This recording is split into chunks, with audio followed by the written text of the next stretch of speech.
이슈 분석 시간입니다. 미중 양국이 휴전 중인 무역 전쟁을 끝내기 위한 고위급 통상 협의가 오늘과 내일 워싱턴에서 개최됩니다. 협상 시한이 채 한 달밖에 남지 않은 상황에서 미중은 중대한 진전을 이룰 수 있을지 미중산업경제연구소 조용천 소장과 함께 분석해 보겠습니다. 소장님 어서 오십시오. 예, 안녕하십니까? 네, 오늘부터 미중 고위급 협상이 시작됩니다. 화해 기소를 또 전격 하루 전에 발표했었죠. 중국 압박용 아니냐 이런 분석이 지금 현지에서 나오고 있는 가운데 양국 간 협상에도 영향을 미칠 것이라는 전망이 많은데 좀 어떻게 보세요? 네, 아무래도 미국의 그 법무부가 화해를 기소를 했는데요. 기술 절도뿐만 아니라 이란 제재 위반 혐의입니다. 기술 절도와 관련해서는 화해 자회사 두 곳이 미국의 T-모바일의 그 스마트폰 품질을 검사하는 로봇 기술을 훔친 혐의를 적용을 받았는데요. 화해가 훔치려고 했던 그 로봇은 탑비라고 하는 인간 손가락을 본뜬 장치입니다. 스마트 화면의 그 반응을 측정하는 장치인데요. 화해는 2014년에 직원들을 T-모바일과 제휴한 회사에 침투시켰고요. 로봇 사진을 무단으로 촬영하는 등 손가락 장치를 몰래 분해하기도 했다고 합니다. 이뿐만 아니라 이란과 관련해서는 화해 자회사인 그 스카이닷컴을 통해서 상거래 거래를 하면서 2007년부터 미국의 허위 정보를 흘렸다는 혐의를 받고 있는데요. 이 때문에 23개 제목으로 기소가 됐습니다. 중국 같은 경우에는 공산당이 훔친 기술을 사용해서 민간 기술을 군사 기술로 전용한다고 펜스 부통령이 강하게 질타를 한 적이 있는데요. 이 때문에 단호한 대응을 선언했던 만큼 이번에 5G 통신과 관련된 인프라와 관련된 부분 그리고 그 전기 자동차, 에어에 관련해서도 앞으로도 이런 제소들이 많을 것으로 보여지는데요. 아무래도 미중 무역 협상에서는 별개의 건으로 치고 있지만 아무래도 중국이 받는 압박감은 어느 때보다 강하지 않을까 보여집니다. 네. 또 앞서 윌버로스 미국 상무장관이 해결까지 거리가 멀다 이렇게 발언을 좀 한 바가 있습니다. 협상 시한이 아시다시피 한 달밖에 남지 않은 이런 상황에서 양국이 타협점을 찾지 못하는 이 배경, 주요 쟁점이 뭔지 다시 한번 함께 짚어주시죠. 네, 로스 상무장관 같은 경우에는 그 미국이 중국에 제시한 142개 항목과 관련된 논의사항과 관련해서 현재 40%밖에 진척이 되고 있지 않다고 합니다. 특히 그 인터넷과 미디어 시장 진입뿐만 아니라 지적재산권 침해한 그 기업들에 대한 법률적 제재 문제와 관련해서는 전혀 속도를 내지 못하는 데 따른 실망감을 표시를 해주고 있는데요. 중국 같은 경우에는 합의가 가능한 무역 협상에 중점을 두고 있고요. 또한 기술 이전을 강제하지 못하도록 법률적 장치를 두는 선에서 협상을 마무리하자고 이야기를 하고 있습니다.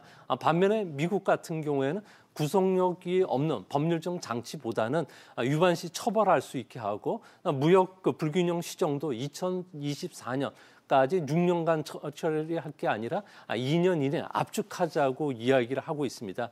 이 때문에 미국에 휘둘려서 쉽게 시장과 그리고 기술 절도를 막는 부분들이 백기를 투항을 했을 경우에는 5G 기술에서 미국에 밀릴 수가 있고요. 그렇게 되면 중국 제조 2025라든지 우주 강국 그리고 군사 강국의 꿈이 무너지기 때문에 강대강으로 지금 대치하는 것으로 보여집니다. 알겠습니다. 이번 장관급 무역 협상에서 이 타협점을 만약 찾지 못하게 되면 중국이 입게 될 피해가 좀 클 것 같다. 이런 관측이 상당히 좀 많은 것 같은데요. 중국이 숨겨둔 카드나 좀 이런 반전의 전략, 이런 카드들이 좀 있을까요? 네, 무역 협상이 결렬되면 중국이 받을 타격은 관세 인상뿐만 아니고요. 또한 여름철부터 국방 권한법, 그리고 수출 관리법, 국제 긴급 경제 권한법, 환율 조작 카드를 여러 가지를 쓰면서 중국을 압박할 것으로 보여지기 때문에 시간은 중국 편이 아닌 것이 분명합니다. 이 때문에 시진핑 국가주석 같은 경우에는 마지막 회의인 2월 회의에서 직접 새로운 제안을 꺼낼 것으로 예상이 되는데요. 합의하기 쉬운 부분을 중심으로 해서 일괄 타결을 선언하고요. 이해 상충 부분은 정상 간의 대화로 풀자는 쪽으로 제안할 가능성이 높다고 합니다.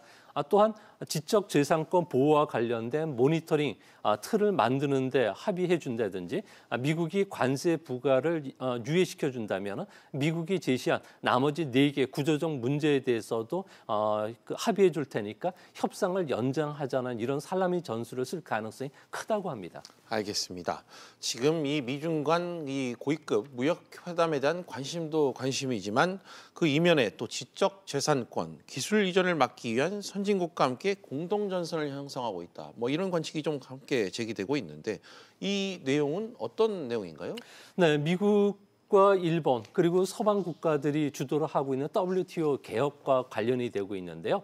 앞으로 21세기 석유인 인터넷을 포함한 데이터 거래와 관련한 국제 규칙을 만들고요. 2020년까지 제정하겠다는 겁니다.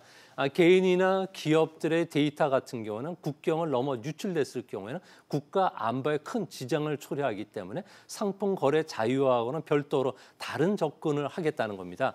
세계가 중국을 견제하기 위한 장치 중에 하나가 중국에 진출한 외국 기업에 대해서 중국 정부가 기술 정보를 강요한다든지 사이버 공격을 통해서 다른 나라의 기술 정보를 훔치는 것에 대해서 중국의 이런 그 행위를 막겠다는 게 서방 국가들의 생각입니다. 네, 중국을 염두에 둔 조치 같은데 이 새로운 WTO 규칙의 핵심 내용 그리고 국제 규칙 제정 가능성 함께 좀 짚어주시죠. 네, 핵심 차세대 그 석유라고 하는 데이터와 관련해서는 중국에 전달하지 못하도록 서방 국가들이 규제할 것으로 보여지는데요.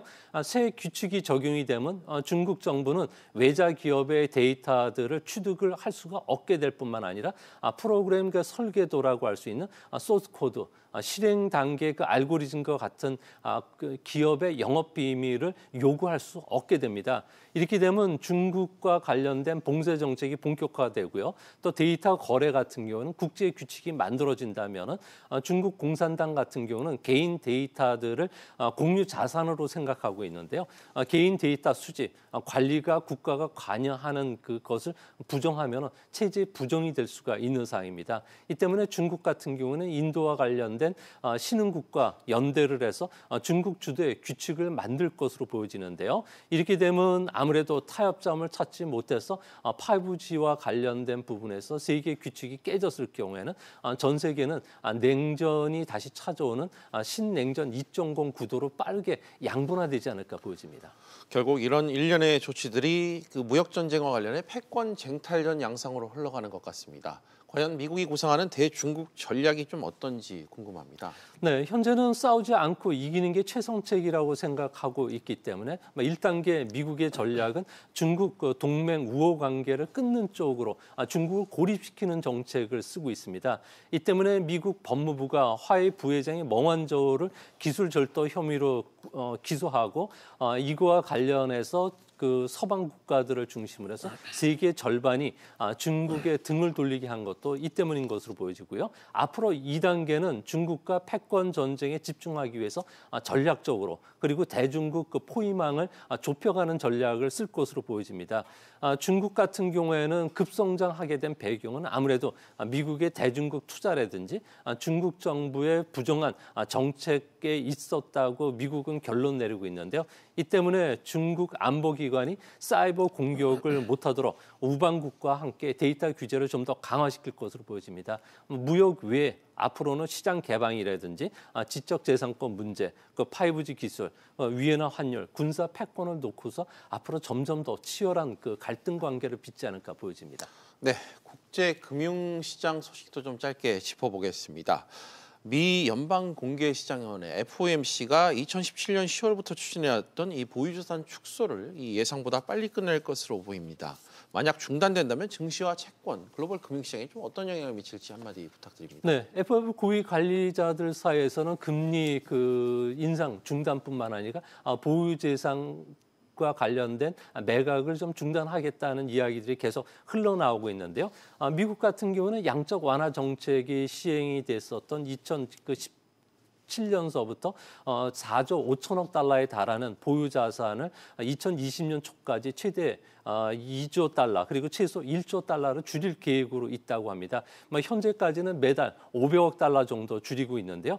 보유자산 매각이 중단이 되면은 본원 통화가 늘어나기 때문에 금융 완화 효과가 일어나게 되고요. 이렇게 되면은 달러 강세라든지 그 금리 상승세가 꺾이기 때문에 신흥국 통화는 다시 강세가 되고요. 엔고도 찾아올 뿐만 아니라 신흥국으로 자본이 다시 유입될 수 있기 때문에 우리나라 증시에서도 커다란 호재가 될 가능성이 커 보입니다. 알겠습니다. 그런가 하면 최근 미국 국채 시장에선 연준이 올해 하반기나 2020년경에 정책 금리를 인하할 가능성을 포함시키는 이런 분석도 좀 나오고 있는데 일각에서 제기하는 이 금리 인하 가능성, 실현 가능성이 좀 있는 겁니까? 네, 점도표에 따르면 올해 2번 금리 인상이 예상이 되고 있고요. 또 금리 예상 수준은 2.875% 정도입니다. 하지만 FF 금리 선물 시장에서는 금리 인상 횟수는 거의 제로 수준까지 떨어졌는데요. 이 때문에 연내 금리 인상 가능성은 거의 없는 것으로 보여집니다. 하지만 금리 인하까지는 아직까지는 시간이 먼데요.